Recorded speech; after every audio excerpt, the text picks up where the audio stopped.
Okay, so in this video I'm going to show you how you can run FL Studio on the Mac M1 but within Windows instead of Mac OS. And this is very much beta as of now because there's not really an official way to do this.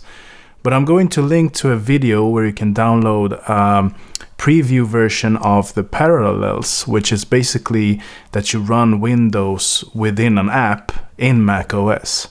That would enable you to use FL Studio in Windows 10 on the Mac M1. So I'm going to show you the results. This is very interesting because you can't really use maximum performance of the Mac M1 when you're using it within Parallels because it's running like an app. So the whole Windows system runs in an app in Mac OS. And for that, I'm restricted to only 4 GB of RAM and I can only use 4 cores of the CPU. I'm going to show you the settings I use. So first of all, the settings I use in FL Studio in Windows. So you can see here I'm using the FL Studio ACO, and you can see here I'm using the maximum buffer length, and all of my other settings are standard, so per default. You can see here I'm also using the newest version, FL Studio 20.8. And I'm going to show you also the settings I use in Parallels. So you can see I'm using 4 cores and 4 GB of RAM, which is maximum that I can use now. And I'm going to play this track now. And I'm also going to have a side-by-side comparison between FL Studio running here in Windows on the Mac M1 versus FL Studio running on Mac OS directly. So here you have the test. There's going to be silence here in the songs because I don't want any copyright problems. So it's going to be silent and you're going to see both of the CPU and RAM meters so you can see how them both handle it.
Okay, so you can really see that there's a pretty big performance increase when you're using it on Windows 10 between Mac OS.